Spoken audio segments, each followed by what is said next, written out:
¿Estamos listos, Miguel, parece? Cuando nos diga Mirko. Ahora sí.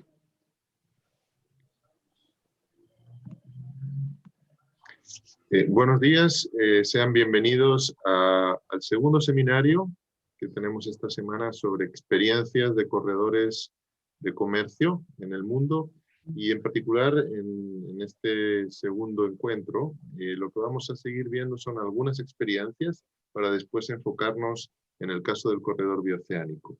Les agradezco a todos el haberse conectado y en particular a los tres expositores que nos acompañan hoy. Muchas gracias.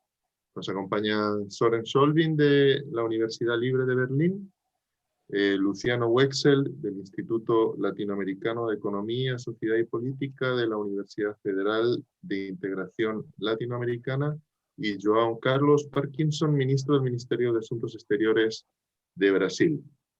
La presentación va a ser en tres partes. Primero Soren, después Luciano y Joao. Van a ser presentaciones de aproximadamente unos 20 minutos. Durante estas presentaciones ustedes pueden hacer las preguntas que estimen convenientes, ya sea a través del chat o mediante el instrumento de preguntas que tiene el Zoom. Y posteriormente a las tres presentaciones tendremos un diálogo, una conversación con los tres expositores. Como preámbulo a las tres presentaciones, les damos paso a un video en el cual presentamos el proyecto o la iniciativa del corredor bioceánico vial. Muchas gracias y espero que disfruten de la jornada. Por la Declaración de Asunción, en diciembre de 2015, los presidentes de Argentina, Brasil, Chile y Paraguay decidieron impulsar un corredor bioceánico que unirá a estos cuatro países, el que será la principal conectividad de las regiones por donde pasará en esta zona de integración del centro-oeste de Sudamérica. En verdad, más que para unir dos océanos, está diseñado para servir a las regiones mediterráneas del centro-oeste sudamericano, ofreciéndoles una salida al Pacífico, ya que hasta ahora solo usan el Atlántico. En la práctica partirá desde Puerto Murtinho, en el estado de Mato Grosso do Sul, atravesando el río Paraguay. Desde Carmelo Peralta se está construyendo la ruta que atraviesa el Chaco paraguayo y que en un par de años más llegará hasta Pozo Hondo, en la frontera con Argentina. Desde el puerto fronterizo de Misión La Paz, en la provincia de Salta, la ruta sigue a Tartagal y luego ingresa a la provincia de Jujuy para llegar hasta el Paso de Jama y de ahí a puertos chilenos, o sigue a la provincia de Salta para llegar a Chile por el Paso de Sico. Tanto desde el Paso de Jama o el de Sico, las rutas conectan con los puertos internacionales que ofrece la región de Antofagasta. Estos son los puertos de Antofagasta, Mejillones o Tocopilla. Pero también por la Ruta 5 Sur, este corredor bioceánico conecta con el puerto de Iquique. Tanto en Brasil, en Paraguay y en Argentina están ya diseñando zonas de apoyo logístico para atender las cargas del corredor bioceánico y principalmente para generar cadenas productivas regionales que agreguen valor a los productos en tránsito. Así también ocurre en Antofagasta, donde hay proyectos similares en La Negra, en la ruta B400 y en Baquedano, y también en Calama, Mejillones y Tocopilla. Por un proyecto privado, este corredor bioceánico podría también ser ferroviario, con un tendido de líneas férreas paralelo a la ruta vial, en el tramo paraguayo y en parte del territorio argentino, para empalmar luego con el ramal C14 de Salta a Socompa y de ahí a los puertos chilenos. De esta manera podría generarse el volumen de carga necesario para que se programen viajes directos desde puertos del norte de Chile con el Asia, disminuyendo así la distancia y tiempos de viaje respecto a los actuales transportes desde puertos del Atlántico por el Canal de Panamá o por el Océano Índico hasta el Asia. Se cumpliría así el sueño acariciado desde el impulso empresarial a través de GEICOS o de los gobiernos subnacionales que integran la SICOSUR, de poder comercializar directamente con el Asia-Pacífico, exportando e importando. Todo esto es el campo de acción del proyecto Corredor Bioceánico Vial, que actualmente ejecuta el Instituto de Economía Aplicada Regional, IDEAR, de la Universidad Católica del Norte, con un financiamiento del Fondo para la Innovación y Competitividad del Gobierno Regional de Antofagasta.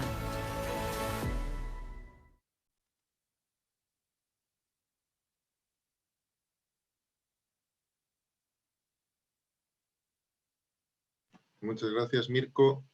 Bueno, nos acompaña como primer expositor Soren Solvin, doctor en Geografía, profesor de la Universidad Libre de Berlín, investigador del Centro de Estudios de Desarrollo de esta universidad.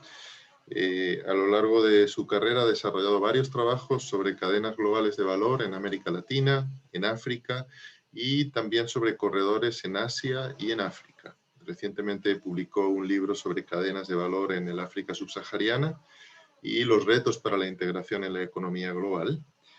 Y bueno, tengo el gusto también de decirles que a partir del mes de agosto, si la pandemia lo permite, se va a incorporar como profesor de la Universidad Católica del Norte y como investigador del Instituto de Economía Aplicada Regional. Adelante, Soren. Muchas gracias por tu participación.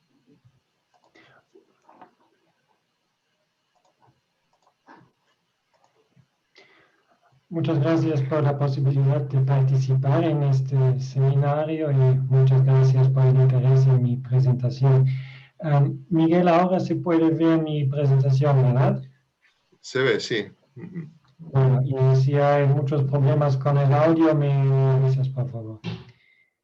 Bueno, en los minutos que vienen quiero presentarles algo sobre desafíos y trampas de los corredores de desarrollo en base a investigaciones que hice tanto en África como en Sudamérica. Me voy a referir a ejemplos empíricos diferentes, pero no al corredor bioceánico que acabamos de ver en el vídeo. Es importante bueno, yo voy a hablar de aspectos negativos de los corredores de desarrollo, pero eso no significa que pienso que la idea de apoyar el desarrollo en ubicaciones periféricas a través de corredores de transporte es una mala idea. Tampoco pienso que los problemas que voy a mencionar en mi presentación aplican necesariamente a cada corredor de desarrollo. Bueno, ¿cuál es la estructura de la presentación? Yo voy a empezar con las ideas básicas del desarrollo a través de corredores y después voy a hablar de fracasos económicos, desarticulaciones, deficiencias institucionales, problemas sociales y del medio ambiente. La idea básica del desarrollo a través de corredores es que ubicaciones periféricas tienen que conectarse a la economía global, a veces también solo a la economía nacional, para aprovechar de impulsos externos, para que haya una dinámica económica, para que haya desarrollo.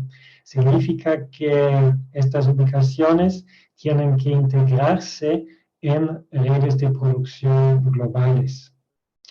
Especialmente en la década de los 80 y 90 del siglo pasado se hizo la experiencia que la liberalización económica no es suficiente para que haya este tipo de integración en la economía global. Muchas veces en regiones periféricas falta infraestructura de transporte y sin infraestructura de transporte no hay muchos impulsos externos para el desarrollo y más allá de eso, las empresas locales no tienen acceso a mercados relativamente grandes en casos extremos, por ejemplo en Mozambique. No es posible durante la época de lluvias para los campesinos de un pueblo vender su mercadería en el pueblo vecino porque no hay infraestructura de transporte. Entonces, la idea básica de los corredores de desarrollo es que hay que crear esta infraestructura, pero además es importante que hay también un marco institucional, normalmente es una organización que apoya a la vinculación entre, por un lado, empresas locales y por el otro lado, inversores externos, normalmente son empresas transnacionales. Bueno, les dije que iba a hablar de problemas y la primera categoría de problemas que se pueden observar son fracasos económicos. Especialmente en las industrias extractivas observamos que hay corredores de transporte, hay infraestructura, pero no hay desarrollo local, falta esta dinámica. Y lo que encontramos en muchas regiones periféricas donde hay extracción de recursos son enclaves con empresas extrarregionales que tienen poca o ninguna vinculación con la economía local, no cooperan con proveedores locales, no consumen insumos locales. Otro problema es que muchas veces, especialmente en los corredores, hay una filtración de ganancias o gateway cities. Son las ciudades que vinculan las regiones periféricas a la economía global. Por ejemplo, en el caso del sector petrolero en Argentina, todas las actividades intensivas en conocimiento, la toma de decisiones, eso no acontece en el interior del país, por ejemplo, en las provincias de Neuquén, Río Negro, donde se extrae gas y petróleo. Eso se concentra en Buenos Aires. El procesamiento industrial de estos recursos acontece en gran mayoría en la ciudad de Bahía Blanca, donde hay un polo petroquímico, es decir, en la provincia de Buenos Aires, y tampoco más cercano a los pozos petroleros. Muchos sectores que son apoyados por corredores de desarrollo tienen también barreras de entrada considerables. Significa que en el sector petrolero, en la minera, es muy difícil para una pyme local entrar y prestar servicios de alta calidad, porque se necesita mucho conocimiento, mucho capital, que no existe en las regiones periféricas. Hay otros problemas endógenos, por ejemplo, en varios casos africanos, la falta de una base industrial. No se consiguen servicios en ingeniería a un nivel suficiente para el sector petrolero en, por ejemplo, Mozambique y Ghana. Un corredor, infraestructura de transporte no ayuda en estos casos. Otro fenómeno que se puede observar es que hay poca creación de trabajo o el trabajo que se crea en el contexto de corredores de desarrollo, no corresponde a la mano de obra que es disponible a nivel local.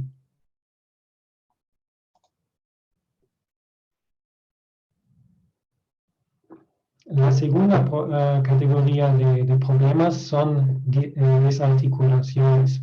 ¿Qué quiere decir eso? Yo pienso que siempre hay ganadores, pero también perdedores de corredores de desarrollo. Sí, hay empresas locales que se vinculan a redes de producción y que aprovechan la cooperación con empresas transnacionales, pero al mismo tiempo hay perdedores. Les doy un ejemplo. En Namibia se está desarrollando un corredor del puerto de Walvis Bay por el país, por Namibia, el país vecino a Zambia. Un efecto de este corredor es que ahora hay mucha importación de pescado congelado que se vende en los supermercados locales. En consecuencia, los pescadores locales, tanto en Namibia como en Zambia, tienen más y más problemas de vender su mercadería, porque ellos no entran en estas redes de producción.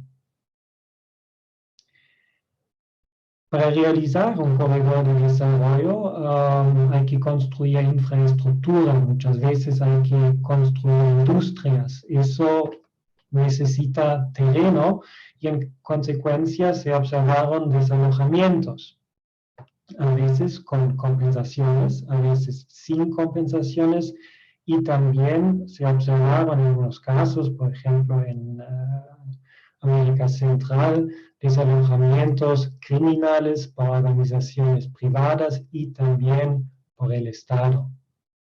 En general, la implementación de corredores de desarrollo tiende a ser de una manera top-down. Significa que las decisiones se toman en las capitales, se toman en los ministerios nacionales, con poca participación de la gente que vive en las regiones periféricas. Y las decisiones son normalmente en favor de actores poderosos, como por ejemplo las empresas transnacionales.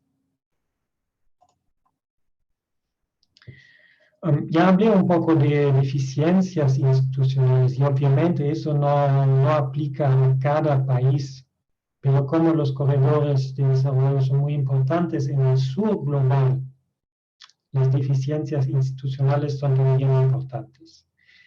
Muchas veces hay autoridades responsables de los corredores que son poco competentes, no tienen las capacidades de evaluar los impactos de los corredores, por ejemplo, los impactos sociales, los impactos sobre el medio ambiente. Un problema más práctico es que hay desafíos en la cooperación multilateral. Eso no aplica tanto a casos sudamericanos, pero mucho a casos en África. Por ejemplo, para desarrollar un corredor de desarrollo de Sudáfrica por Namibia y Angola al Congo, tienen que cooperar autoridades de 4 países que hablan 3 idiomas diferentes. Y un encargado de este corredor de Namibia, que habla inglés, no se puede comunicar fácilmente con su colega en Angola que habla portugués. Es muy difícil pasar información simple a los colegas encargados del desarrollo del corredor en este caso. Observamos también actividades criminales, corrupción y clientelismo, no solo, pero también porque las inversiones ligadas a corredores de desarrollo son inmensas. Las inversiones en la infraestructura, las inversiones en la industria. Significa que concesiones pequeñas, participaciones menores, ya son muy interesantes. Por ejemplo, alguien que trabaje en la administración local en una región periférica, no sé, la decisión sobre la construcción de un puente, cuál es la empresa que va a realizar este proyecto. Ya mencioné la poca influencia por parte de comunidades locales. Otro tema es que en muchos casos observamos una modernización forzada, significa que la gente que vive en las regiones periféricas por donde pasan los corredores no quieren este tipo de modernización, no quieren estos proyectos, tienen otras ideas en cuanto al desarrollo o no desarrollo local. En los peores casos, las regiones periféricas son presentadas como zonas vacías, sin actividades económicas, sin población, que es obviamente no verdadero, pero se encuentra a veces en las justificaciones y las planificaciones de los corredores.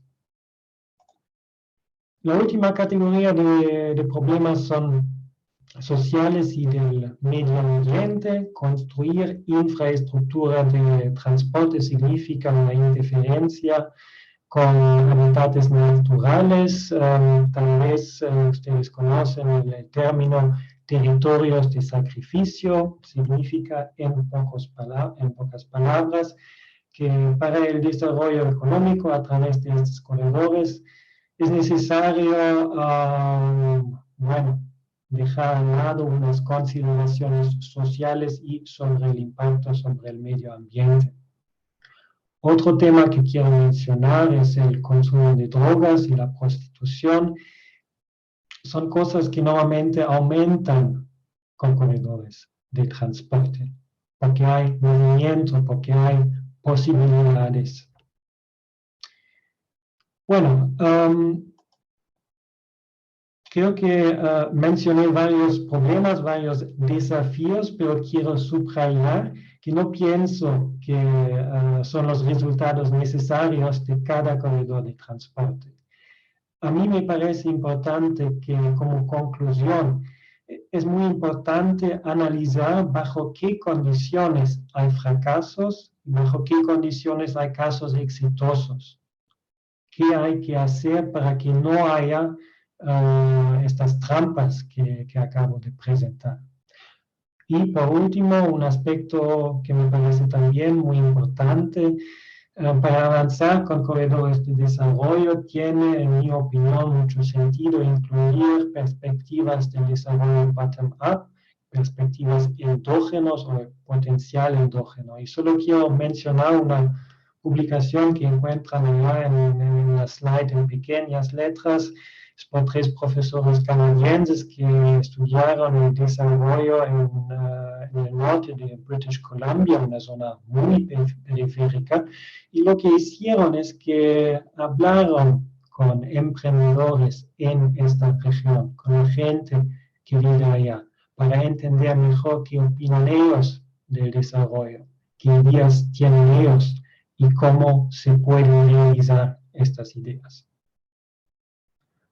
Muchas gracias y si tienen preguntas, comentarios, Miguel, no sé si ahora o después de las otras presentaciones.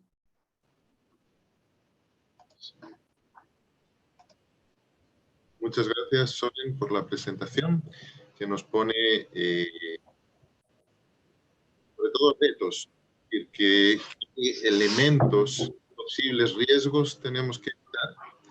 Y justamente un elemento clave para eso es la gobernanza, es decir, cómo se gestiona el corredor, quién participa.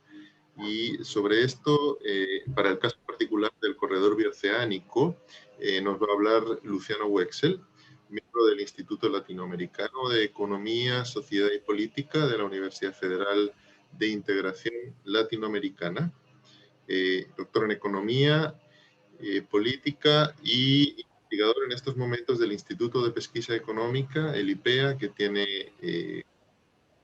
directa en el Grupo de Producción y Comercio del Corredor Bioceánico, y asimismo coordinador del Observatorio de la Integración Económica en América del Sur. Muchas gracias, Luciano, y adelante. Muchas gracias, Miguel. Miguel Atienza, felicitaciones por la iniciativa, por el trabajo. Quiero igualmente saludar al señor Herman Cortés, así como al colega Soren Scholvin y al ministro João Carlos Parkinson. Para mí es una gran satisfacción, una gran oportunidad de compartir ese espacio con ustedes, ¿no? De compartir algunas reflexiones y agregar a nuestras investigaciones. Nosotros preparamos una ponencia junto con el equipo de IPEA. Igual quiero saludar, además de Miguel, al equipo, ¿no? de la universidad, que venimos trabajando desde el grupo de trabajo, desde el 2019, nos acercando y extender. Entonces, felicitación por la iniciativa a todo el equipo, ¿no? Pero venimos trabajando en el IPEA y con Pedro Silva Barros, con Sofía Samurio, con Julia Borba, un equipo que se viene sumergiendo, ¿no? En las reuniones del grupo de trabajo, en las actas de las reuniones anteriores, con lecturas de bibliografía sobre los corredores y generado algunos aportes que les voy a comentar a seguir entonces.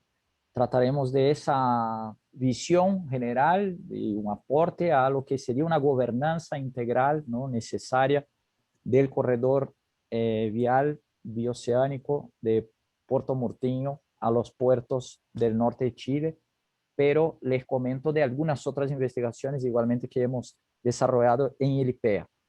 Primero, quisiera comentarles de un libro que fue hace un par de meses publicado junto a la Universidad Estadual de Mato Grosso do Sul y el IPEA, el Instituto de Pesquisa o de Investigaciones Aplicada, Económica Aplicada, sobre el corredor de Mato Grosso del Sur al Pacífico, ¿no? Entonces, ahí se tratan una serie de temas. Eso está disponible en internet. Yo, así que termine mi exposición, voy a compartir con todos y todas el link para que puedan bajar el trabajo, ¿no? Un trabajo que aborda cuestiones desde la geopolítica, ¿no? Del centro oeste suramericano, esa zona de crucial importancia, esa área mediterránea, ¿no? Del continente, que tiene una infraestructura de conexión muy limitada y una interdependencia pequeña,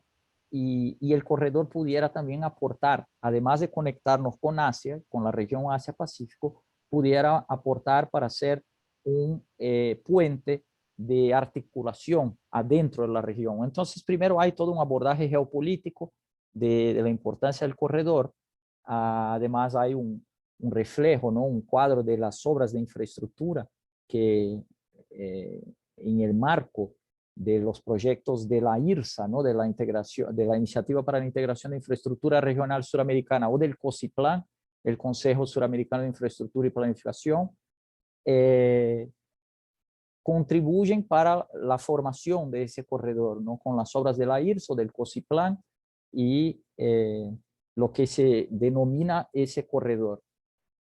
El IPEA viene participando, como les comentaba, de manera más activa desde el 2019 en la reunión presencial de Asunción y después en la otra reunión presencial, la última que tuvimos en Campo Grande, en Mato Grosso del Sur.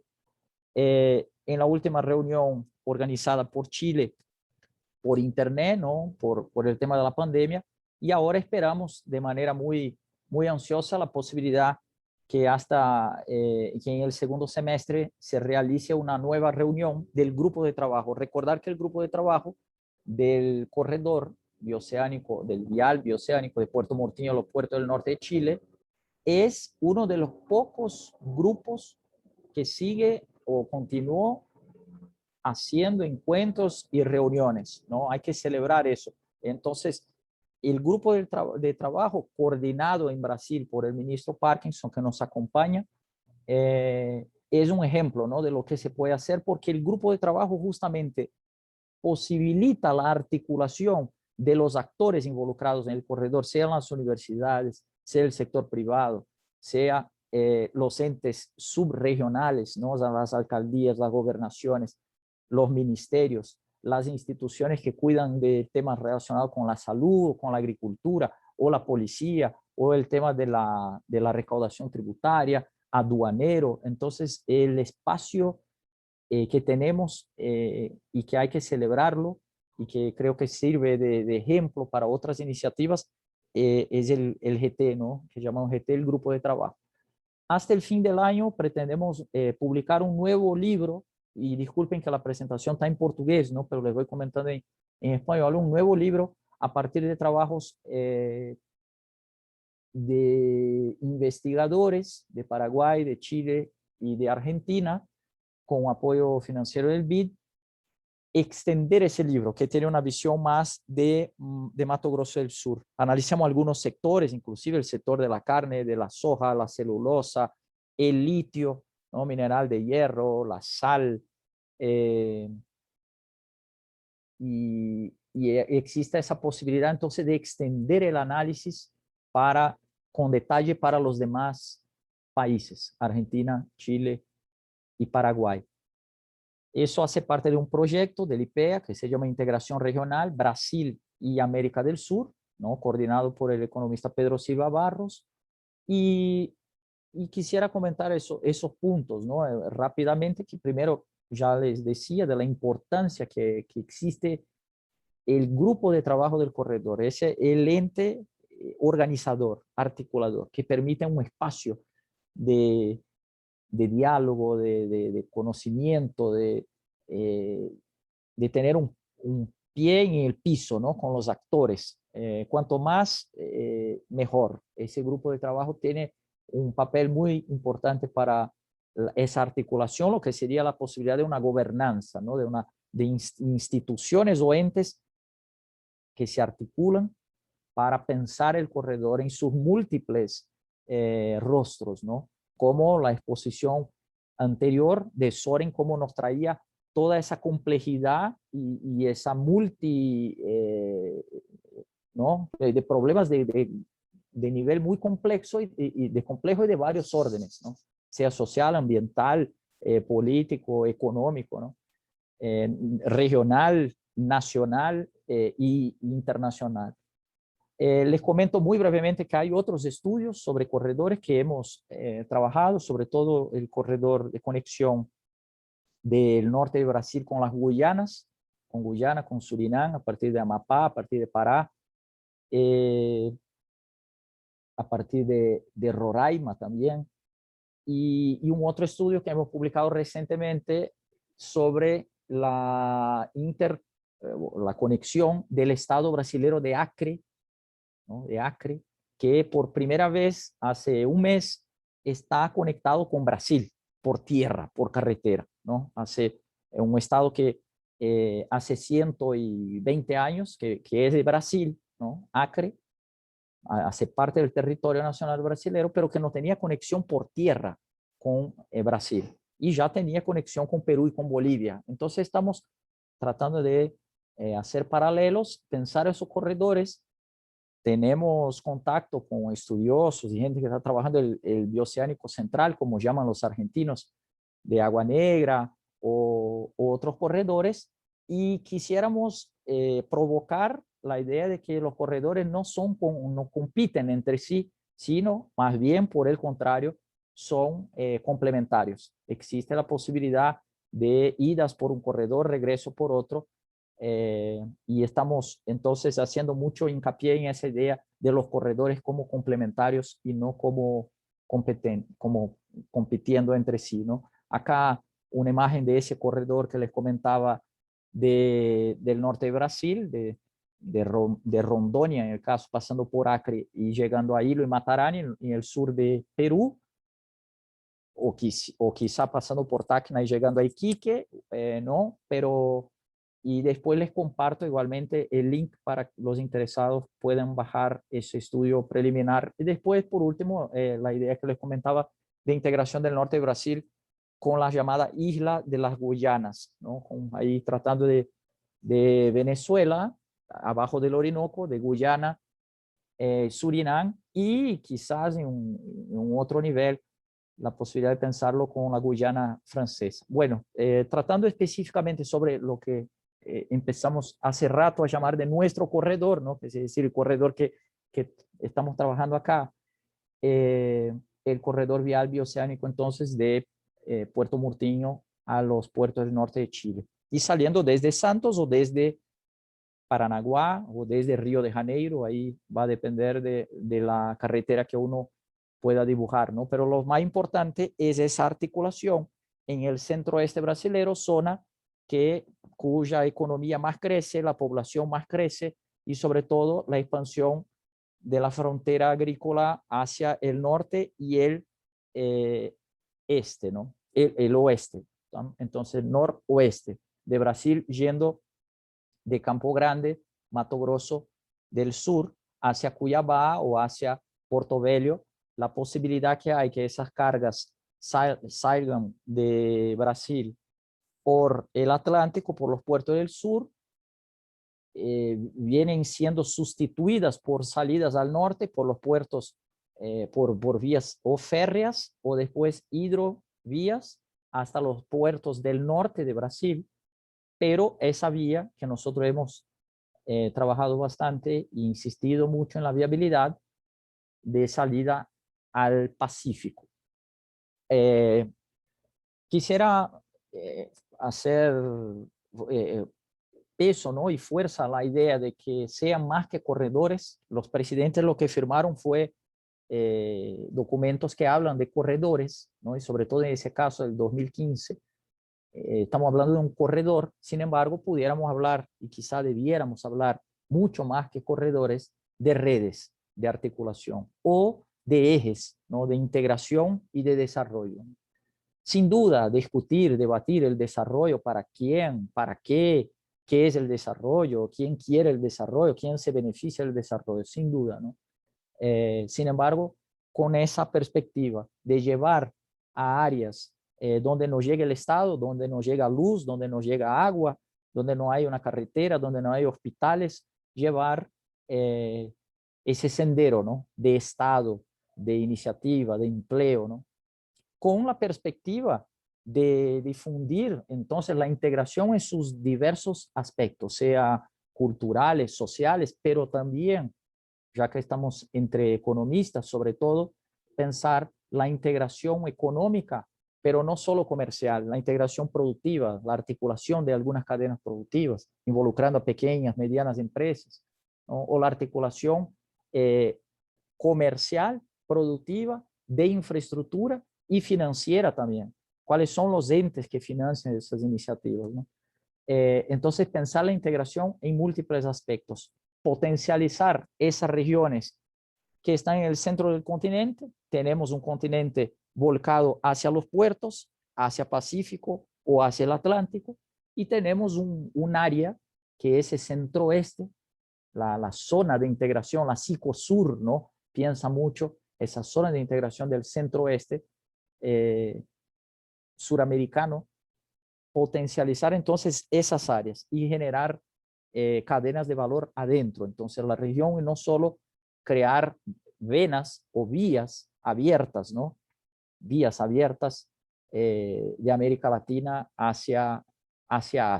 Acá un mapa de Cicosur que ustedes lo conocen. Bueno, nosotros tenemos algunas debilidades estructurales como países desarrollados, una carencia brutal de infraestructura, eso no es novedad y hay una abundancia de estudios que exponen esas situaciones, con excepción de muy específica, el caso de Chile, con el caso que sale de la curva, ¿no? Pero hay por general una gran debilidad de infraestructura entre nuestros países mismos, la dificultad de integración nacional en Perú, dificultad de integración nacional en Ecuador o en Colombia, ¿no? O en Brasil, ¿sí? Entonces hay una gran debilidad de infraestructura, hay muchas limitaciones de financiamiento, ¿no? No tenemos como instrumentos propios de financiamiento, no tenemos como o tenemos algunos, como la Corporación Andina de Fomento o el Banco de Desarrollo, ¿no? De América Latina o el propio BID, pero hemos estudiado también las otras alternativas, como por ejemplo el FOSEM, el Fondo de Convergencia Estructural del Mercosur, los aportes del FONPLATA, es decir, pudiéramos tener una gama, un prisma mucho más amplio de instituciones propias regionales de financiamiento para obras de infraestructura y para el fomento a la modernización productiva y a la integración regional. Y un tercer problema que tenemos es nuestra propia inserción en la División Internacional del Trabajo o nuestra participación en las cadenas globales de valor como países suministradores de insumos y de productos primarios para manufacturarse afuera y después compramos productos. Es decir, el problema antiguo presentado por Raúl Prebisch hace 60 años, 70 años, sigue tocando la puerta, ¿no? De la necesidad de agregación o de agregar valor internamente a nuestros productos. Exportamos gran parte de la soja hoy que China compra del mundo, ¿no? Los países del sur y acá nosotros en Sudamérica, o gran parte de la celulosa o gran parte de las carnes, y se ve una primarización o una tendencia a no agregar valor creciente, ¿no? Por ejemplo, el caso de las carnes llama mucho la atención, cada vez más vendiendo carnes congeladas y menos relativamente carnes congeladas y no resfriadas, por ejemplo, o soja en grano, como el caso de Brasil, y no con algún grado de agregación. Para explorar las potencialidades está la importancia de crear o de establecer o de consolidar esa gobernanza en el corredor, y el grupo de trabajo del corredor tiene un papel fundamental en eso, ¿no? Para estimular la transformación productiva, ¿no? La agregación de valor, la generación de empleos bien remunerados, la recaudación tributaria, porque acá hay todo un modelo también de captación, de atracción de inversiones extranjeras, ¿no? Porque es necesario que genere empleo bien remunerado, que capacite mano de obra nacional, que agregue valor nacional y que pague tributos, ¿no? Porque por general lo que hay son exenciones y estímulos para el establecimiento de empresas y como decía Soren en la presentación anterior, muchas veces no quedan en la región los beneficios que pudieran haber sido generados por esos corredores o por esas redes. Bueno, en un escenario creciente desde los 90 de caída o de disminución de las tarifas de los aranceles, ¿no? Sea por los tratados de liberalización, sobre todo por los tratados de liberalización comercial, son cada vez más importantes o cruciales para la competitividad los llamados costos logísticos, ¿no? Entonces hemos trabajado con la empresa de planificación y logística, ¿no? Con la EPL de Brasil, para hacer cálculos y esos estudios de pérdidas de tiempo y de costos de logístico, de carga en tránsito, para cada una de las alternativas abiertas por el corredor, ¿no?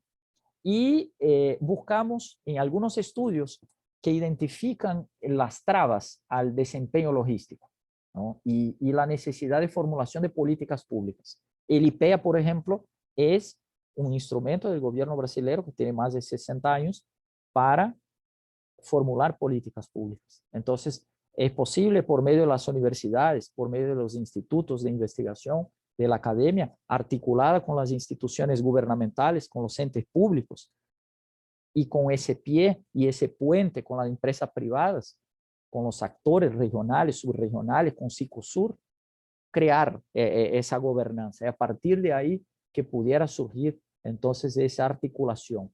Buscamos algunos estudios desde el Banco Mundial o del Foro Económico Mundial. No quiero ser cansador con eso, solo comentarles que se fueron creando una cantidad de índices que miden, ¿no?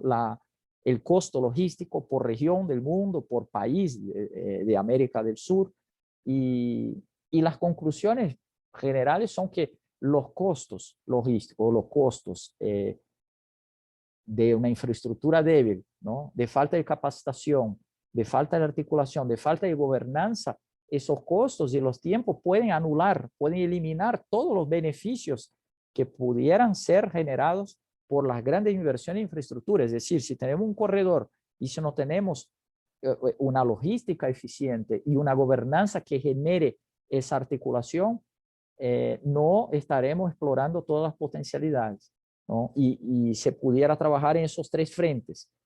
La productiva, son los generadores, ¿no? De la carga o de los bienes, los productores, los operadores logísticos, es decir, que son en esencia los que van a ser los intermediarios, ¿no? y la perspectiva de las políticas públicas pensando en una agenda que sea transversal. Entonces, y pareciera que el grupo de trabajo, el GT, sirve de ejemplo para cada vez más robusto, ¿no? Con esa perspectiva puede aportar mucho para ese aumento de la eficiencia.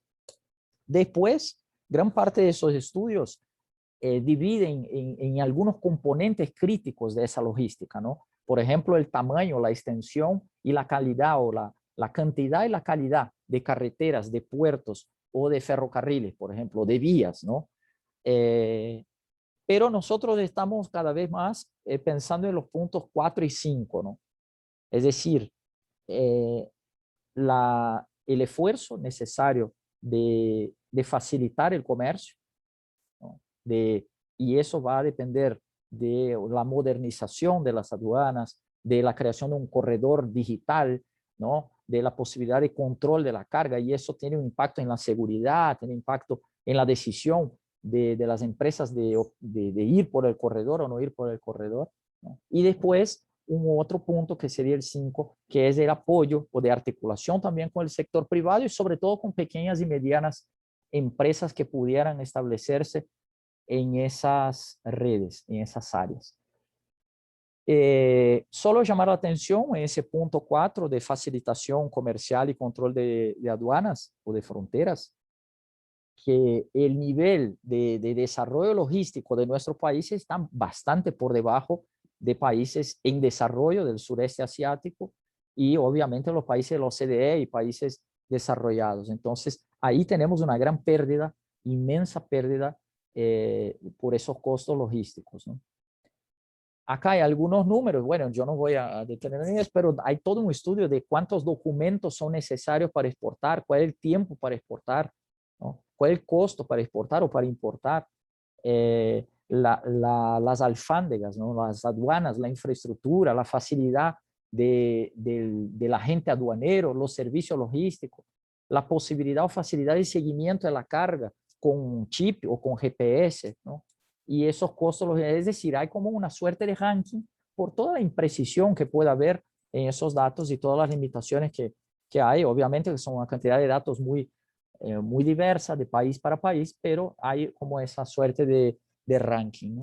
En el tema del sector privado, hemos pensado mucho y cada vez más, yo creo que esos estudios tienen que aparecer, las pequeñas y medianas empresas, ¿no? Sobre todo la asistencia, la formación, capacitación de profesionales y el crédito, el financiamiento, ¿no? a esas estructuras que generan mucho empleo, ¿no? Y recaudación tributaria y bienes. Entonces, la importancia que tienen las pymes, las pequeñas y medianas empresas. Además, la necesidad de apoyar, de formar, capacitar y dar condiciones a los operadores logísticos, crear o promocionar las plataformas logísticas, ¿no? Y integrar las operaciones. Sería en ese sentido, entonces, ese esfuerzo público, ¿no? Bueno, los estudios además apuntan, solo para hablar rápidamente, que los costos logísticos de las pymes llegan a casi el triple de las grandes empresas, lo que hace que las pequeñas y medianas empresas se sometan a la lógica, ¿no? Y a la logística y a la operación de las grandes. Entonces, tienen además menos capacidad de organizar sus compras, su elaboración, empaque, producción, la distribución de los productos. Tienen controles que son excesivos para su tamaño. Hay pocos operadores logísticos que trabajan preferencialmente con pymes, falta financiamiento, crédito y hay poca capacitación. Esos son algunos como parte de los diagnósticos, ¿no? Que se hacen de las pymes. Bueno, acá lanzamos como que está el Observatorio Asia-Pacífico de ALAD, de CEPAL, de la CAF. Hay todo el trabajo de Psicosur, pero la necesidad entonces de organización por el sector público, ¿no?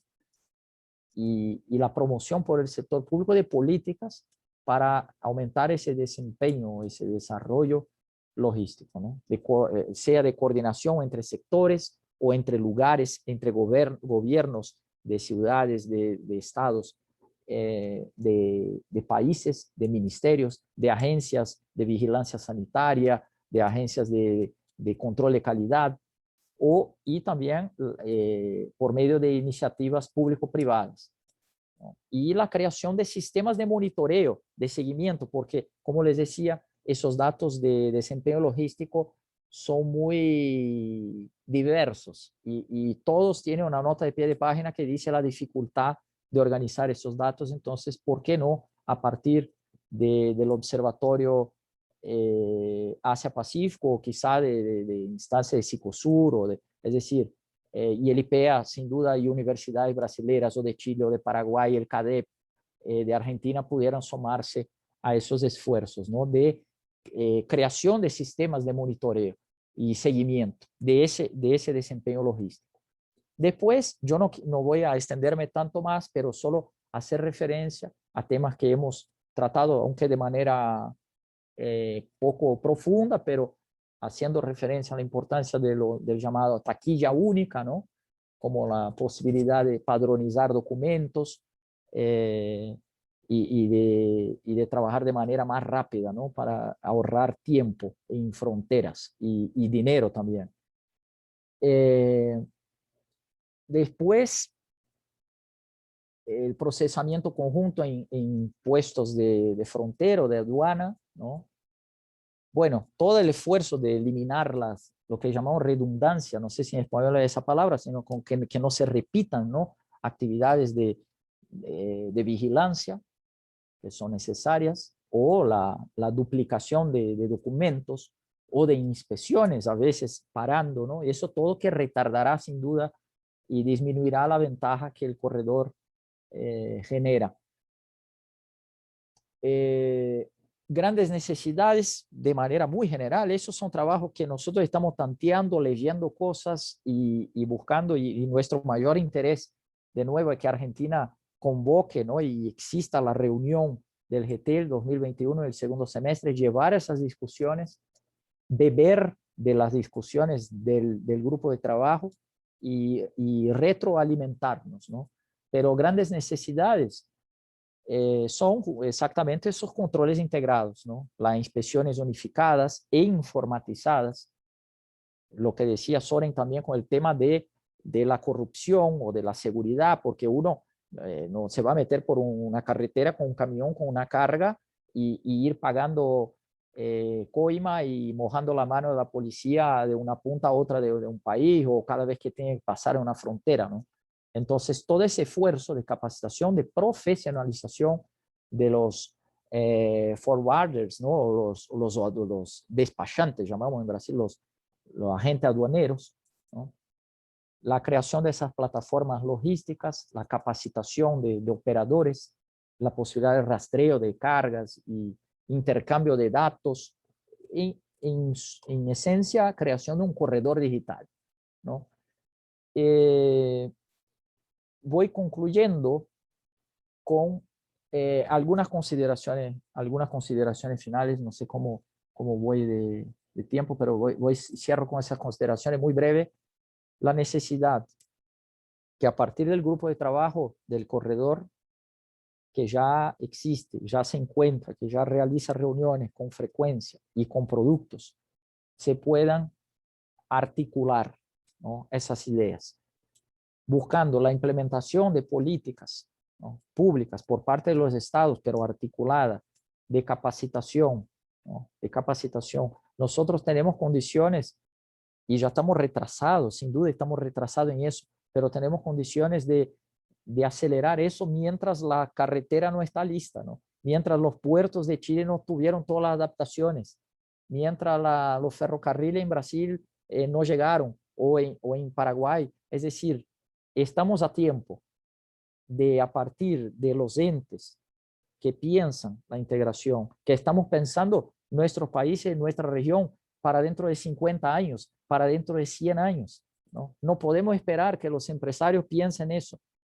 No hay ningún problema, los empresarios están buscando su beneficio, perfecto, pero están pensando en los próximos 5 años, 10 años. Nosotros tenemos como agentes públicos, docentes, investigadores, funcionarios públicos, servidores públicos, pensar nuestra región para los próximos 100 años, ¿no? Entonces, la necesidad urgente de empezar con eso. Crédito, apoyo a esas iniciativas, un mapa claro del corredor, ¿no? Un mapa claro del corredor, las potencialidades del corredor, de complementación productiva, de agregación de valor, de innovación tecnológica eventualmente. Y para eso son necesarias instituciones de planificación y de planificación del desarrollo y de la integración también en esas rutas de los corredores. Después queda como una semilla la idea de establecer GTs para los demás corredores, siguiendo el ejemplo, el buen ejemplo, el excelente ejemplo de ese GT que estamos trabajando con el corredor de Puerto Murtinho a los puertos del norte de Chile. Establecer, fortalecer los GTs, darle institucionalidad, darles como el GT del corredor vial bioceánico tiene, ¿no? Extender eso a otros GTs y pensar incluso de manera articulada la integración entre corredores, que cierro recalcando esa idea, que no serían concurrentes, sino complementarios. Muchas gracias. Yo ahora, cuando termine, subo los 2 links de los trabajos que hemos publicado. Agradezco mucho a Miguel Atienza, felicito por la iniciativa, para nosotros un gusto poder compartir ese espacio y aprender con ustedes. Le dejo además el link aquí del Observatorio de Integración Económica Suramericana, el OBIESUR, de la Universidad UNILA, donde ministro clases. ¿Sí? Muchas gracias entonces. Muchas gracias, Luciano. Vamos a pasar ahora a la tercera presentación. Al igual que en la primera presentación veíamos los riesgos que son inherentes a todos los proyectos tan complejos como los corredores. Ahora nos vamos a enfocar más en cuáles pueden ser los potenciales beneficios que nos puede traer el corredor bioceánico. Y para eso nos acompaña el ministro Joao Parkinson, que entre sus muchas actividades, bueno, podríamos considerarlo como uno de los principales motores de la actividad del corredor. El ministro Parkinson, del Ministerio de Asuntos de Economía, y desde hace muchos años ha integrado la mayoría de las cumbres y de los organismos multilaterales. Entonces le voy a dar la palabra, Joao, cuando quiera. Buen día a todos. Agradezco a Herman, Michelle y para mí es un gran placer estar acá con Soren, con Luciano también, compartiendo ideas, comentarios sobre el corredor. Yo voy a hacer con esta presentación es un intento, yo diría un poco más integral, en el sentido que estaré contemplando beneficios no solamente comerciales, pero políticos y sociales.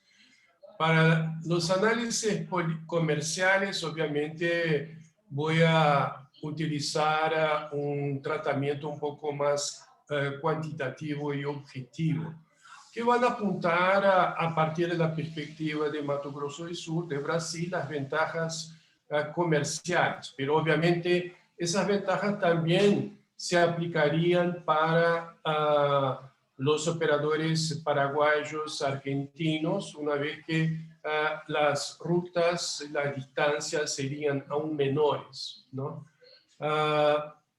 Es importante también decir que ese es un estudio que está en curso, porque en el momento ahora estamos utilizando también para esos análisis un camión que tiene una fuente híbrida de energía, porque sería movido tanto por gas como por diésel, lo que representaría también reducción de costos aún más expresivas costos logísticos y operacionales, porque reducción de costos de transporte y reducción de tiempo, pero también habría aumento de potencia debido al hecho de estar usando gas en la ascensión de la cordillera, y obviamente un menor impacto ambiental, lo que es un esfuerzo que estamos haciendo a partir de ahora en Brasil, de introducir ese elemento en nuestros análisis, ¿no? Ahora, para los aspectos políticos y sociales, obviamente son análisis que fueron hechos a partir de un tratamiento un poco más subjetivo, que partieron de la identificación personal, es mi visión, mi perspectiva, de algunas señales que se pueden identificar en el proceso de integración a partir del corredor rodoviario bioceánico, y que apuntarían obviamente para tendencias políticas y también a la identificación de algunos problemas, y en el caso de los aspectos sociales vamos también a hacer sugerencias de cómo se podrían superar esas dificultades sociales para que en el corredor efectivamente todos ganen, no solamente los operadores comerciales, pero también las comunidades, las autoridades, las grandes y las pequeñas empresas, ¿no? Entonces pediría a Miguel, por favor, si me podrías pasar la primera pantalla. Yo voy a empezar con los aspectos comerciales, ¿no? Y ahí voy a dar la perspectiva de exportación y la perspectiva de importación. Y un comentario personal, yo diría que en mi manera de ver, la perspectiva de importación es aún más importante que la perspectiva de exportación, porque la perspectiva de exportación, por lo menos a corto plazo, ella consolida actores y experiencias comerciales ya desarrolladas. Ahora, ante la perspectiva de importar insumos, ahí se abre un abanico de nuevas oportunidades que puede llevar a largo plazo incluso al desarrollo de una base industrial en los territorios que hoy están cubiertos por el corredor. O sea, no solamente la creación de polos de exportación, pero también polos industriales formados a partir de la importación de insumos estimulados, incentivados por la reducción de los costos operacionales proporcionada por el corredor. Va la primera lámina, por favor, Miguel. Acá simplemente es un análisis de ventajas portuarias. Hago una comparación de Santos con Antofagasta para identificar reducción de tiempos, más o menos de 12 días únicamente por estar utilizando el puerto de Antofagasta y no el puerto de Santos. Reducción también que obviamente se establece por el hecho de que no estoy usando el canal de Panamá y que hoy tiene problemas serios porque hay tasas importantes para utilizar el canal, hay tiempos de fondeos también importantes y hay una preferencia ahora en el canal por los grandes barcos. Entonces, el canal de Panamá quedó para Brasil, por lo menos, que lo venía usando con mucha frecuencia, como un medio menos interesante de llegar al Pacífico debido al aumento de costos. Ahí obviamente estamos comparando dos puestos distintos, ¿no? Santos y Antofagasta, entonces hay tiempos de fondeo, de atracación bastante diferenciados, lo que obviamente también se implicaría en costos portuarios también importantes. En Santos hay un canal y por lo tanto hay prácticos y el costo de un práctico es $30,000 por barco para utilizar el canal y accesar el puerto de Santos. En Antofagasta estamos en el Pacífico, el canal no es un impedimento, el costo del práctico es mucho más barato. Y eso obviamente también tiene implicancias con respecto al costo de un transporte de un contenedor.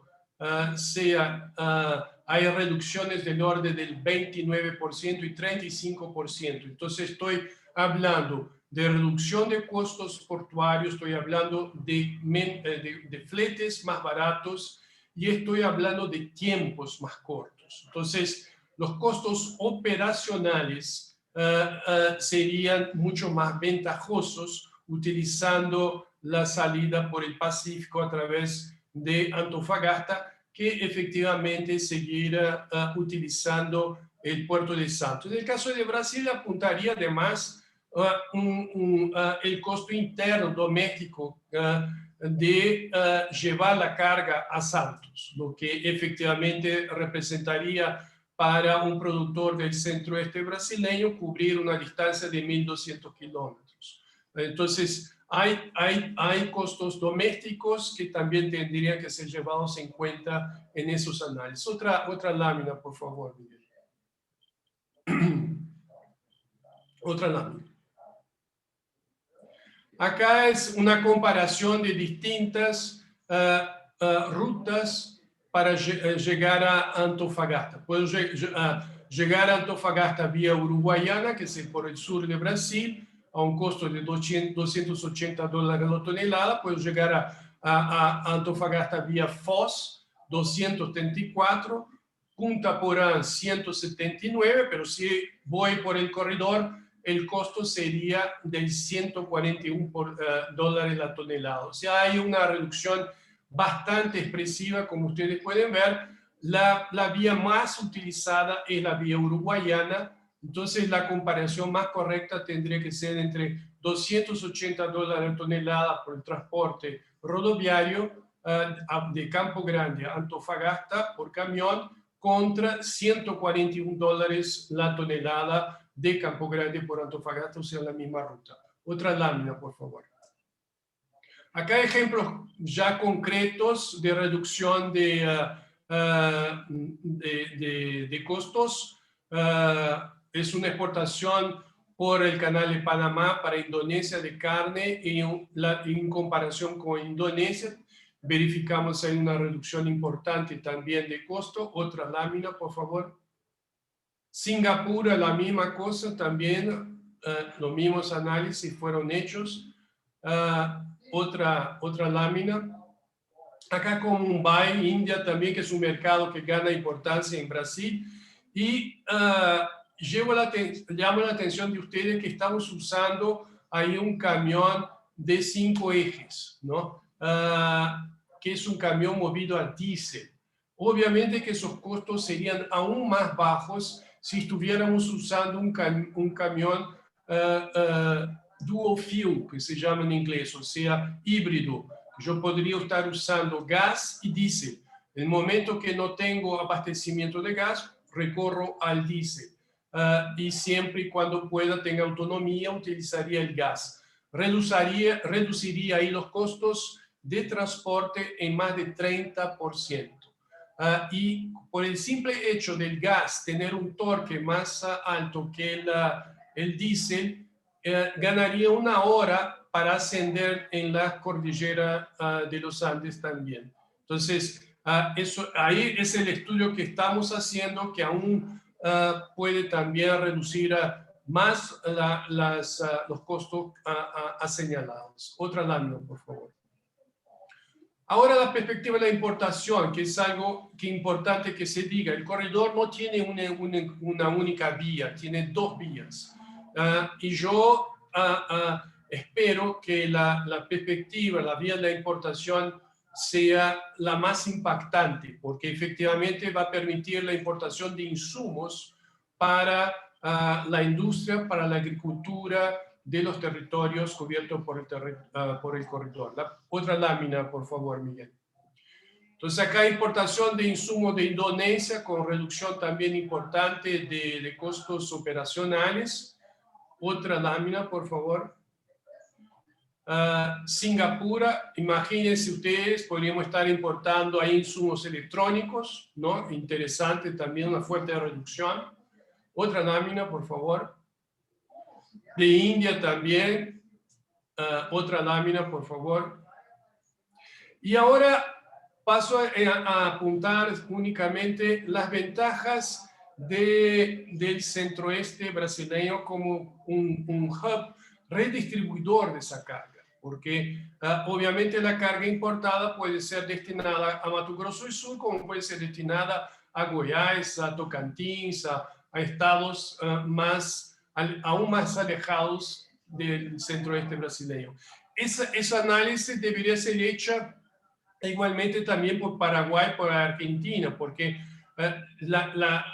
Salta, Jujuy podrían muy bien ser centros redistribuidores de carga para productos que serán consumidos en Buenos Aires y Mariscal, Loma Plata, para productos que podrían ser consumidos en Asunción, ¿no? Y lo mismo también, obviamente, con Chile.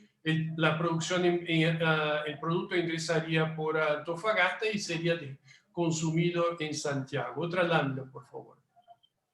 Entonces acá vemos la posibilidad, por ejemplo, Brasil importa 3 millones de toneladas año de fertilizantes. Uno de los proveedores de fertilizantes son los americanos y el suministro se hace por la costa oeste, así como también Canadá. Entonces tendríamos ahí posibilidad de importar petroquímicos a partir de Estados Unidos o Canadá para consumo por el agronegocio, las grandes haciendas en Brasil del centro-oeste brasileño, ¿no? Con reducción de costos, ¿no? Otra lámina, por favor. Carnes, acá es al contrario, exportaciones de carne para Shanghái. Otra lámina, por favor. Exportación de carne para Santiago también, otra lámina. Y acá un tema interesante que demuestra de nuevo la capacidad de redistribución de productos a partir de Campo Grande. Les pongo la diferencia de costo si el destino final sería Sorriso, ¿no? Entonces, hay distintas rutas que podrían ser empleadas y vemos que cuando se utiliza el corredor, pero teniendo como destino final no Campo Grande, pero Sorriso, la reducción de costos operacionales es expresiva, lo que indica efectivamente que Campo Grande, que ya tiene ahí un terminal intermodal ya desarrollado, podrá tornarse en el futuro un gran centro redistribuidor de carga en el centro-oeste brasileño, ¿no? Llevando carga, como decía hace poco, para más al norte de Brasil, que son áreas donde el nivel de renta ha crecido mucho y la actividad económica se ha expandido a un fuerte ritmo. Otra lámina, por favor. Bueno, ahora ingresamos en un análisis más subjetivo, son los aspectos políticos y después yo voy a tratar también los aspectos sociales que considero ventajosos. Otra lámina, por favor. Primero, la primera noción importante que diría es la siguiente. Cuando las autoridades están involucradas en construir una conexión bioceánica, lo que vemos es que el interés colectivo, que es el interés generado por el corredor, pasa a orientar las acciones y políticas públicas locales. Luciano, por ejemplo, en su presentación comentó la importancia de la integración aduanera, la digitalización de los procesos. Bueno, eso es un interés colectivo en reducir los costos de los trámites aduaneros, obviamente que impacta en toda la reducción de costos operacionales apuntados más arriba. A partir de la construcción también de una carretera transcontinental, lo que vemos es que los territorios pasan a se integrar y las autoridades locales también pasan a articularse más, ¿no? Entonces, ahí hay una tendencia a poner en práctica políticas públicas que sean sensibles a esas transformaciones que están ocurriendo. Entonces, lo que se puede imaginar en el futuro, que las autoridades locales, en su lucha para llevar adelante esas transformaciones, van a buscar por una mayor autonomía. Y obviamente, eso resultaría en un descentralismo económico y un menor centralismo político, ¿no? La autoridad local, ella va a ser más soberana de su territorio, va a avanzar más con políticas públicas destinadas a captar inversiones y hacer las transformaciones que le hagan a su territorio que sea más ganador, ¿no? Las fronteras también dejarán de ser vistas como muros y pasarán más a ser vistas como puentes para una construcción de una nueva realidad económica y social. Entonces, como quedó muy claro también por otras presentaciones, vamos a romper aislamientos históricos del Chaco, del norte de Argentina, del oeste, del centro-oeste brasileño, y ahí vamos a ver que las autoridades locales, y eso ya hay señales muy claras en ese sentido, van a transformarse en actores políticos mucho más activos y obviamente defensores férreos de nuevas inversiones y mismo del desarrollo del sector de servicios en sus territorios, ¿no? Entonces, también las relaciones transfronterizas, ¿no? Van a ser vistas, van a dejar de ser vistas así como algo complejo, difícil, algo que era campo de actuación de las autoridades centrales por ser muy complejo. Y ellos van a ver las relaciones transfronterizas como una ventana de oportunidad y un espacio político a ser ocupado. Entonces, lo que veremos más adelante es que las autoridades locales van a demostrar mayor interés por participar y ser miembros activos de las relaciones internacionales y de la política externa. Y eso ya hay señales muy claras con acuerdos entre, por ejemplo, el estado de Mato Grosso del Sur, la provincia del Chaco, viajes del gobernador de Mato Grosso del Sur para Paraguay, para reuniones con el presidente paraguayo, encuentros de altas autoridades locales, ¿no? Obviamente son señales de algo mucho mayor que va a venir. Otra lámina, por favor. Bueno, también con el fortalecimiento de las relaciones transfronterizas se van a multiplicar las alianzas. Serán alianzas entre territorios, acabo de mencionar el acuerdo entre la República del Chaco y el Mato Grosso del Sur, alianzas entre empresas, estamos ahora mismo promoviendo alianzas entre empresas de Brasil con empresas argentinas, entre productores, entre bancos también, hay idea de formarse un banco futuramente para el financiamiento de proyectos en el corredor rodoviario bioceánico, y obviamente que las agencias públicas de los países también van a trabajar de manera mucho más articulada. Esas alianzas tomarán forma de acuerdos, mecanismos regulares de consultas, intercambio de información, construcción de espacios de cooperación y colaboración. Hay, por ejemplo, acuerdos de hermandad. Acabamos de firmar un acuerdo de hermandad entre la ciudad de Campo Grande de Jujuy, protocolos comerciales, convenios universitarios como el que constituyó la RILA, la posibilidad de realización de misiones conjuntas. Estamos pensando hacer eso en el campo del turismo, ¿no? Entonces, lo que va a pasar es que las relaciones de los países o territorios, y particularmente yo diría de los territorios, dejarán de responder a una lógica de competición y exclusión y pasarán a responder mucho más a una lógica de colaboración y cooperación.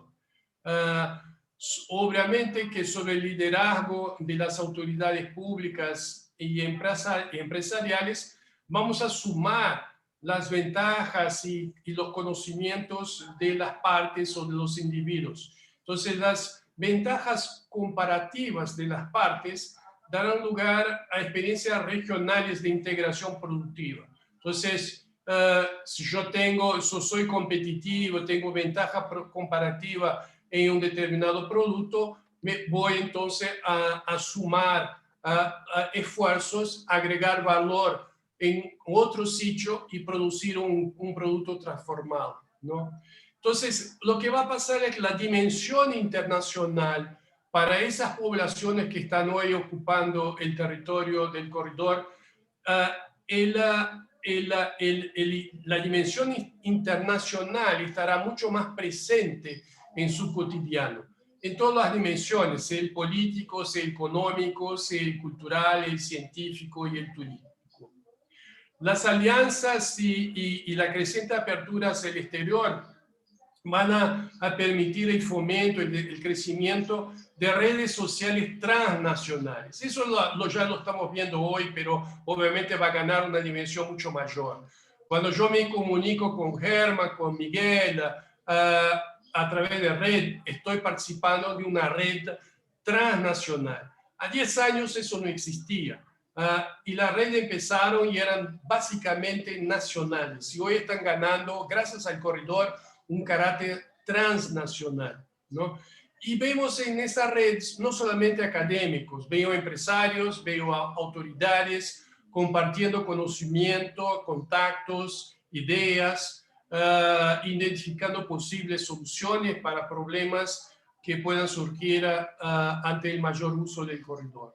Entonces habrá mucho más cercanía, a despecho de la pandemia y de la falta de contacto personal. Hoy me siento mucho más cerca y con mayor empatía con respecto a los problemas que ocurren en Argentina, en Paraguay y en Chile, porque hay un despertar de un interés común en desarrollar operaciones comerciales y económicas por el corredor. Entonces, todo eso son aspectos políticos que yo apunto, que obviamente son experiencias, sensibilidades mías que procuro transmitir para todos ustedes, pero veo como tendencias que van ganando más fuerza a menudo que el tiempo avance. Otra lámina, Miguel, por favor. Ahora vamos a entrar en los aspectos sociales, ¿no? Otra lámina. El corredor va a promover crecimiento y desarrollo en todas las ciudades, ¿no? Pero como son ciudades aisladas, Carmelo Peralta, Pozo Hondo, Misión La Paz, Puerto Murtinho, van a ver sus cotidianos sufrir grandes transformaciones. Y eso trae beneficios y obviamente dificultades o complejidades, porque una cosa es transformar la realidad de una ciudad como São Paulo, Buenos Aires, y otra transformar la realidad de Misión La Paz o Carmelo Peralta. Entonces, si por un lado vemos que empleos locales van a ser creados, lo que vamos a ver, y eso es más interesante, es que el joven estará mucho más motivado a permanecer en Carmelo Peralta, a continuar en su ciudad y no a desplazarse a Asunción, ¿no? Era algo que yo ya identifico, por ejemplo, con los jóvenes de Puerto Murtinho. Antes del corredor no había ninguna oportunidad, no había expectativa, no había esperanza. Entonces, el joven tenía como gran motivación viajar y trabajar en Campo Grande y, si posible, incluso en São Paulo. Entonces, vamos a ver el joven más motivado a permanecer en su ciudad de origen y vamos a tener menos desplazamientos. Obviamente que van a incrementar la oferta de empleos, el nivel de renta de la población, eso ya es claro. Vemos en Puerto Murtinho un salto cualitativo importante. Eso va a alimentar la perspectiva de movilidad social y de ascenso profesional. O sea, eso es muy importante porque se genera una expectativa de vida, se genera la idea de que yo puedo ascender socialmente, puedo tener una profesión y lo que más importante también, talentos que están hoy ocultos podrán ser descubiertos. Entonces, daremos chances a todos, ¿no? Incluso a aquellos talentos que están ocultos. Habrá, obviamente, aquellos que podrán ser desplazados o que estarán temporalmente discapacitados. Y ahí tenemos que, obviamente, solicitar a los gobiernos centrales y locales, por medio de políticas públicas e inclusivas, que hagan un esfuerzo para construir, y eso es un esfuerzo colectivo, espacios de capacitación y superación. El sistema S de Brasil podría ser un buen ejemplo, con el SEBRAE apoyando las pequeñas y medianas empresas, el CES apoyando la capacitación industrial y técnica de los trabajadores. Otra lámina, Miguel, por favor. Con el avance de las actividades productivas, el comercio, el área social, los centros urbanos menores, verán obviamente algunos beneficios evidentes. Van a tener una internet de mejor calidad, va a haber un incremento de la oferta de computadoras y de aparatos móviles de comunicación. Entonces habrá, por lo tanto, la posibilidad de accesar de cursos técnicos a distancia. Eso ya está pasando, por ejemplo, con Puerto Murtinho, en que hay la oferta de cursos a distancia de logística, pero también se puede promover cursos universitarios para los jóvenes, para todos los individuos que se sientan discapacitados o desplazados. Obviamente que una atención especial tiene que ser dada a determinados grupos tradicionales. Me preocupa particularmente las comunidades indígenas, las personas mayores y algunos profesionales que con el avance de la modernidad, con el avance de la tecnología, de las inversiones, puedan sentirse desplazados, ¿no? Con el desarrollo de la infraestructura vial y la modernización de los servicios, obviamente más empleos de calidad serán creados. Entonces, habrá, y eso es algo importante, habrá todo tipo de empleo. No estaremos únicamente generando un empleo para un ingeniero, como la experiencia de Puerto Murtinho demuestra, por ejemplo, que las inversiones que se hicieron con 4 terminales fluviales, una inversión de 700 millones de reales, generó obviamente empleos de calidad, empleos como un ingeniero, un gestor para esos terminales portuarios, pero al mismo tiempo también se construyó un hotel, se construyó un restaurante, se construyó un espacio para el descanso de los motoristas. Entonces, vamos a tener ahí otro tipo de inversión que va a acompañar, digamos, la gran inversión que se dan, por ejemplo, los paraderos. Y en esos paraderos, obviamente que vamos a permitir la construcción de espacios para la comercialización de productos de artesanía indígena o de productos ofrecidos por los agricultores locales. Entonces, tendremos ahí también con la construcción de restaurantes, no solamente una oferta de empleo, porque vamos a tener garzones y cocineros, pero también la posibilidad de promover la gastronomía local, lo que tiene impacto también turístico, ¿no? Otra lámina, por favor, Miguel. Entonces, ahí terminando ya, el mercado de trabajo demandará una mano de obra más capacitada. Entonces, serán necesarios contadores, administradores, técnicos de todo tipo, pero también habrá espacios para trabajos menos especializados. Los escritorios tendrán que ser limpios a la noche, habrá obviamente servicios de seguridad, servicios de apoyo no tan complejos como electricistas, y también la posibilidad de reubicar trabajadores tradicionales. Yo tengo un guía que trabajaba para el turismo de pesca. Bueno, ese guía podrá muy bien conducir un barco y llevar a turistas a conocer las bellezas naturales de Puerto Moutinho, o tener un guía que también me permita el desarrollo del tracking o de birdwatching en sitios ahí de Mato Grosso del Sur y de Paraguay. Entonces, caberá a los agentes públicos estar atentos de modo a asegurar esta reubicación a los trabajadores tradicionales, para que ellos no se sientan desplazados o marginalizados por la modernidad, por el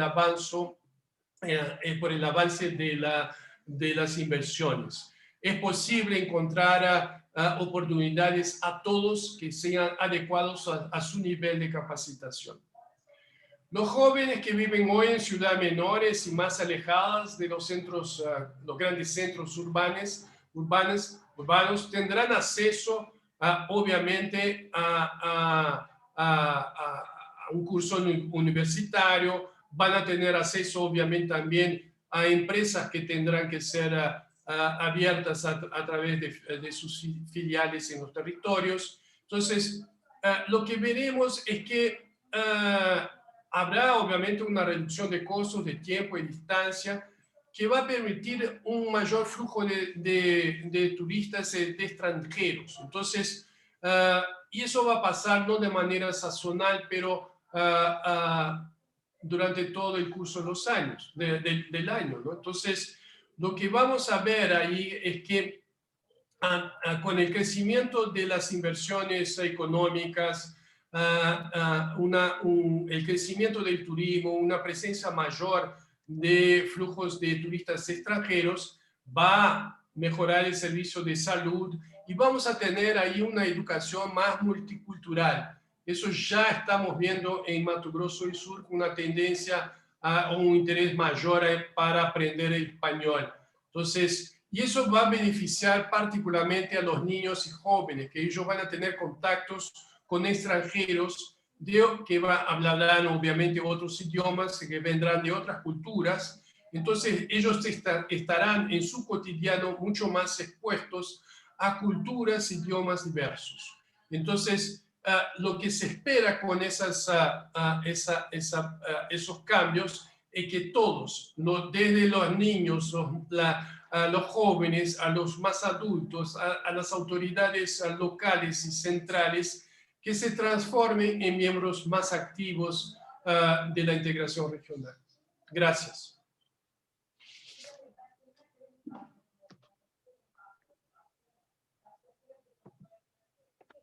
Gracias, ministro Parkinson, por la presentación, donde ya hemos visto esta visión general de estos posibles sitios. Ahora damos espacio a preguntas que han podido surgir a lo largo de las tres presentaciones. Algunas que surgieron al principio. Una pregunta para Soren.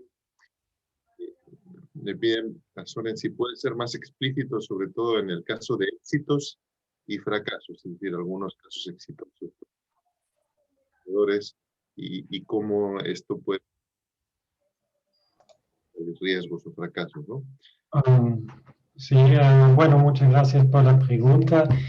Primero, creo que depende mucho de la perspectiva, si podemos hablar de un caso exitoso o un fracaso. Como dije en mi presentación, siempre hay ganadores o perdedores.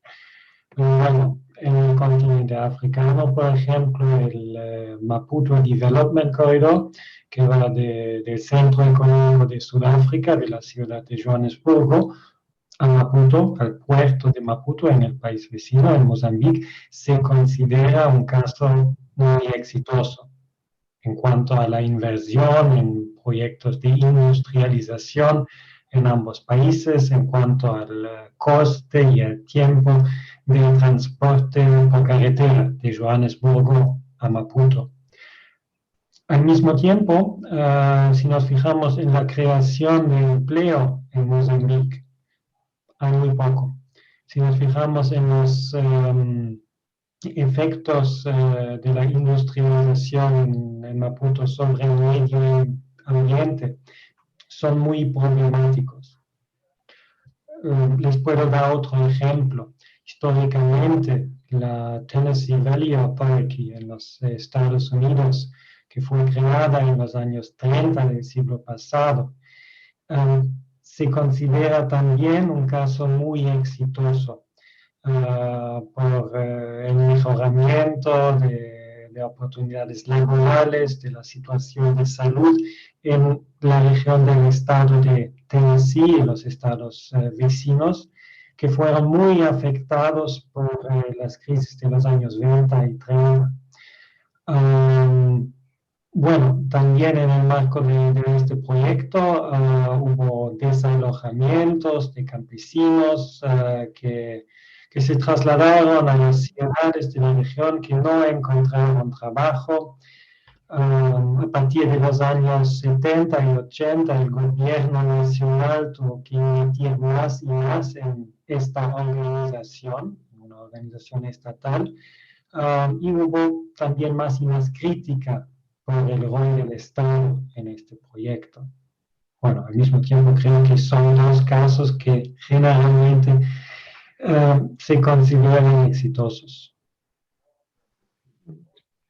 ¿Qué acciones que se pueden tomar para evitar estos riesgos? Puede haber algún efecto no esperado, ¿no?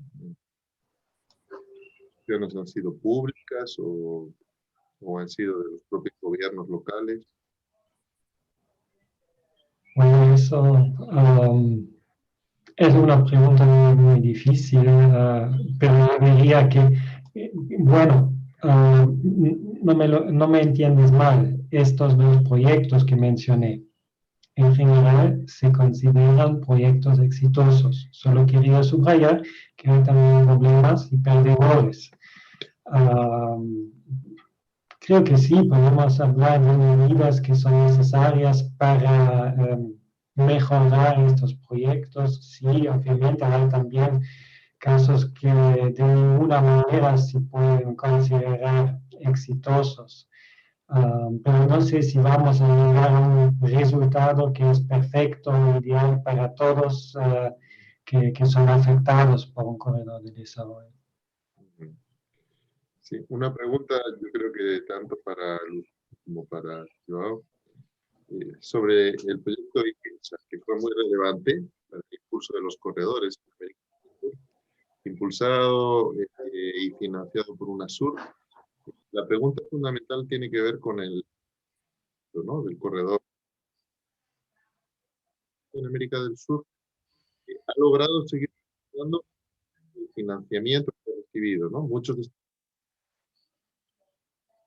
hoy en día existen dudas sobre cómo se están financiando las obras de infraestructura, a fondos externos o no. No sé. No, yo te respondo, Miguel, aunque la pregunta llegó un poco cortadita, pero entendí la pregunta y espero responderla bien. Bueno, la cuestión del origen de los fondos.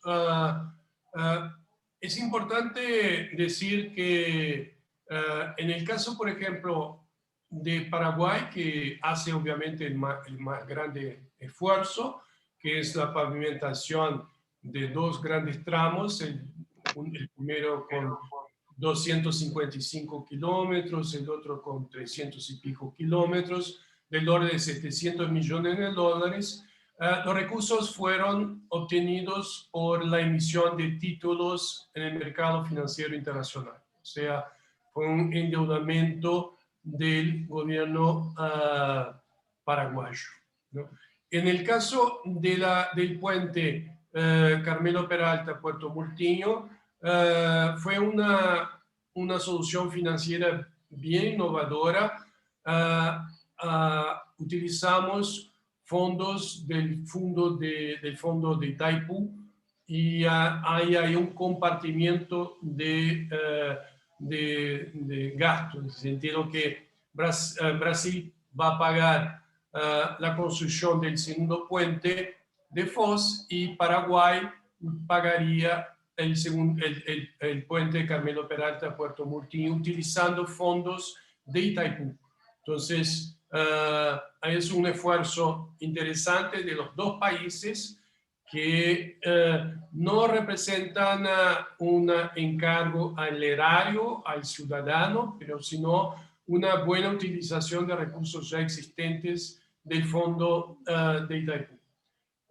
Hay también, obviamente, un esfuerzo que se está desarrollando en el sentido de identificar oportunidades comerciales y productivas que despierten el interés del sector privado. Mencioné en mi intervención a 4 terminales fluviales que ya fueron construidos, una inversión de casi $1 millón de reales, que son recursos únicamente privados.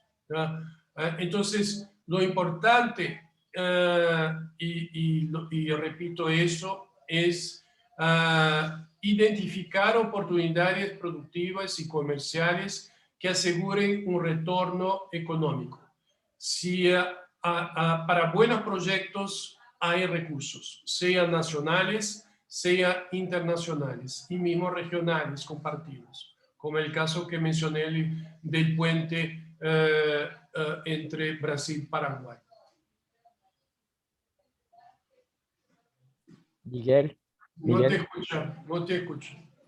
Miguel, ¿puede hacer un comentario? Muy breve. A Germán Mondaca Raiteri, que hacía la pregunta, es solo para aclarar que el proyecto de IRSA, ¿no? Surge el año 2000 y la UNASUR surge algunos años después. Entonces, en verdad, el proyecto del IRSA empezó a caminar con financiamiento sobre todo de BID, de CAF y de Fomplata, pero también con financiamientos de otras instituciones, incluso y de los estados, ¿no? De los gobiernos nacionales. Y entonces la pregunta es si con el colapso de UNASUR o con el freno, ¿no? de UNASUR, ¿qué pasaría con esos proyectos? Yo quiero compartir acá en el chat el link de UNASUR, de COSIPLAN, ¿no? que es el Consejo Suramericano de Infraestructura, que la administración de IRSA fue a UNASUR y hoy no se actualiza, pero la cartera de proyectos está ahí. Y se puede observar de manera muy transparente cuántos son los proyectos. Son más de 560, más casi 200.000 millones de dólares. Y uno puede consultar allí quiénes son, cuáles son los ejes, cuáles son los países, cuáles son los sectores, cuál es la obra, quién financia la obra, cuál es el grado de avance del proyecto, si tiene licencia ambiental, cuál es el grado de estudio. Entonces es muy interesante, yo dejo acá, comparto, para que pueda hacer el seguimiento. Como decía el ministro, esas obras siguen y muchas veces depende de la calidad de los proyectos porque encuentran financiamiento. Solo una complementación, que es una gran preocupación que tenemos. Si esos proyectos no sirvieron, si esos proyectos de corredores no sirvieron para vender soja, carne, celulosa, materia prima a Asia, difícilmente serían financiados y difícilmente sucedería. Es decir, eso es inevitable, va a suceder esa integración con Asia-Pacífico y es necesaria quizás. Lo que sí tenemos como agentes públicos la misión de convertir esos procesos en beneficio también para la integración regional, para la diversificación productiva y para el bienestar de nuestras poblaciones, ¿no? Pero los grandes financiadores son los intereses de importadores, sobre todo de insumos básicos y materia prima del sudeste asiático. Gracias. Miguel, ¿me permites, Miguel? Miguel. No se escucha, Miguel. Bueno, mientras se recupera el sonido de Miguel, me voy a permitir hacer yo una pregunta, si se quiere, tanto a Luciano y eventualmente a Joe Parkinson, respecto a una pregunta, a su vez, que hizo un señor Juan Morales, que dice, con este corredor, gran parte de Bolivia queda fuera de la integración. Yo quisiera recordar que hubo un proyecto, entiendo que de IRSA o apoyado por IRSA, de un corredor que unía a Brasil con Chile a través de Arica e Iquique y pasaba por Bolivia, obviamente, ¿no? Tanto así que ese proyecto, entiendo, fue el que empujó la actualización, el reacondicionamiento del ferrocarril entre Arica y La Paz, que ahora ya está listo. Pero la idea del corredor, que en su momento fue firmado por la presidenta Dilma Rousseff, la presidenta Bachelet y el presidente Evo Morales, luego no fructificó. No sé si Luciano o Joe Parkinson tienen alguna información respecto a ese corredor que le daba plena participación a Bolivia en un corredor de este tipo. Yo puedo responder. Bueno, el primer aspecto que llamaría la atención, y creo que Luciano comentó eso en su ponencia, es que se pueden construir muchos corredores, pero ni todos tendrán suceso. El caso de la cordillera, tenemos más de 30 pasos y varios corredores que fueron desarrollados.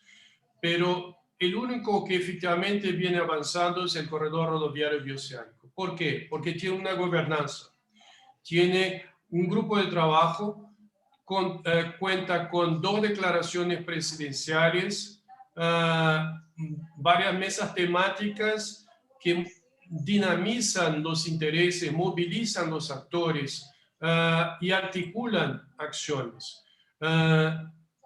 Infelizmente, en la experiencia con Bolivia no hubo eso. Hubo un lanzamiento que fue una manifestación política de alto nivel a través de los 3 presidentes de un nuevo corredor, pero sin la creación de un grupo de trabajo, sin la realización de un labor específico, continuo, permanente, no se avanza. En el caso de Bolivia, llamaré la atención que hay problemas estructurales claves que tienen que ser resueltos. Una es la demanda de los transportistas bolivianos para que toda la carga sea transbordada, o sea, utilizada y transportada por camionistas bolivianos. Dificultades de acceso para compra de diésel o gasolina por parte de camiones o vehículos con placa extranjera, ¿no? Hay una muy buena infraestructura, pero no hay servicios, ¿no? Los espacios entre ciudades no cuentan con un puesto de gasolina, un servicio adecuado de paradero para los motoristas. Se construyeron magníficas carreteras, pero no se dio la misma atención al desarrollo de los servicios, ¿no?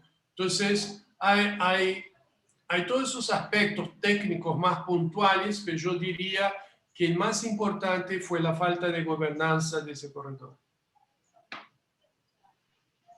¿Puedo, Miguel? Un segundito. ¿Puedo? Muy rapidito. Solo con relación a Bolivia, 3 puntos muy breves, ¿no? Primero que hay ferrocarriles entre Buenos Aires y Santa Cruz de la Sierra, ¿no? Hace 70 años, paralizados hace unos 15 por temas laborales y falta de manutención, pero entonces está conectada Santa Cruz y Buenos Aires, ¿no? Por lo menos el noreste argentino.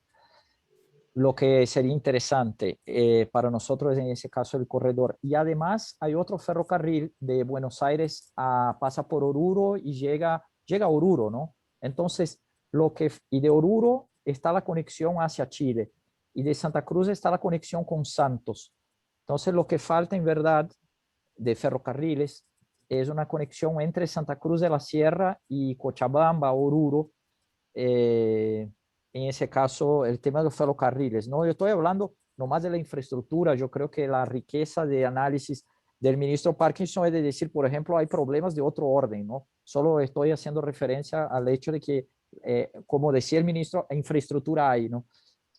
O por lo menos está avanzado. Después, estamos trabajando la integración de Acre, de Rondônia y del Mato Grosso en Brasil con Bolivia y con Perú, ¿no? hay toda una discusión que muy brevemente les comento que en Brasil hay el famoso, el llamado paralelo 16, ¿no? Donde toda la producción de granos en Brasil, o toda la producción en ese centro-oeste que está por arriba de ese paralelo, pudiera ser interesante que no saliera por Santos y por Paranaguá, y sí por los puertos del norte de Brasil. Eso es lo que viene pasando poco a poco. Y está la posibilidad con ese corredor nuevo de Acre, que es la salida de por lo menos alguna producción de Rondônia, de granos o de carne, pero sobre todo es complicado porque está la cordillera, ahí está la cordillera. Entonces ese es un gran problema. Nosotros estamos haciendo el estudio topográfico de la carretera que pasa por Assis Brasil, o Cobija, Epitaciolândia, Inhapari, Puerto Maldonado, Urcos, Cusco o Juliaca, y salen Iro y Matarani. Pero es un repecho muy alto y es un problema para la carga, ¿no? Las cargas, sobre todo, que tienen menos valor agregado. Y después estaría la posibilidad de salida de Cuiabá por San Matías. Eso se habla mucho, esa carretera entre San Matías y Santa Cruz, son 400 kilómetros todavía no pavimentados. Recordar que Bolivia, yo creo que el tema institucional pesa mucho también, la inestabilidad de los acuerdos y me gustaría, no sé si voy a volver a hablar después, me gustaría de agarrar una frase del ministro Parkinson de decir así, la fortaleza de ese corredor es la gobernanza, que a partir del grupo de trabajo. Entonces, eso es para felicitar, ¿no? Es para celebrar las reuniones del grupo de trabajo, la necesidad que hagamos una en el segundo semestre quizás en Argentina, y seguir con ese trabajo muy productivo que tiene muchos resultados en poco tiempo, en verdad, ¿no? Gracias. ¿Me oyen? Sí, ahora sí. Ahora sí. Sí, hay un tema de la gobernanza que lo plantea Herman, y hay algunas preguntas más que tienen que ver con esta relación entre, y que yo creo que Soren lo ha mencionado, esta visión top-down, y que en muchas ocasiones hace difícil el diálogo entre las regiones, las municipalidades y los gobiernos nacionales. ¿Cómo ven y cómo está planteando el corredor esa relación? Particularmente en Chile existe una visión, una estructura del Estado muy centralista, y hay un riesgo de que los gobiernos muchas veces somos invitados de piedra en la gobernanza del corredor. Ese problema, que es un problema que ha señalado Soren, ¿no? Un riesgo. ¿Cómo desde esta idea de gobernanza del corredor, cómo se está planteando para evitarlo? Yo quisiera responder porque apunté ahí a algo que en mis aspectos políticos que responde un poco a esa inquietud. La primera es el hecho de que con el avance del corredor van a realizarse de una forma o de otra inversiones. Y ya estamos viendo eso en el caso de Brasil con inversiones concretas. Entonces, no estoy hablando de algo que es un sueño o algo que vendrá en el futuro. No, ya es una realidad. 700 millones de reales fueron invertidos en la construcción de los terminales fluviales. Lo que pasó es que el alcalde de Puerto Murtinho pasó a tener un rol político y un interés por el corredor mucho mayor, ¿no? Y pasó también a articularse con otros intendentes locales que vieron que, bueno, si pasó eso en Puerto Murtinho, va a pasar también en mi municipio, en mi intendencia. Entonces, hay una articulación de intereses que hace con que el gobierno central pase a escuchar y pase a interesarse más por lo que está pasando en la localidad, en el territorio, ¿no?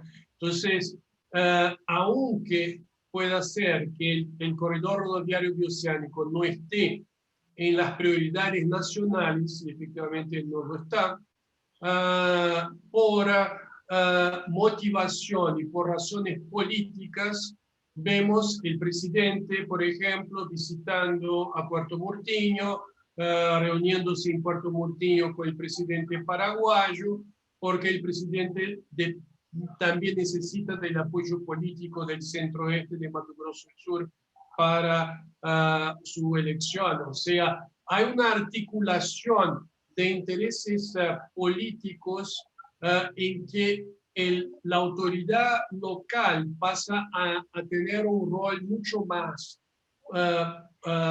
protagonista que anteriormente.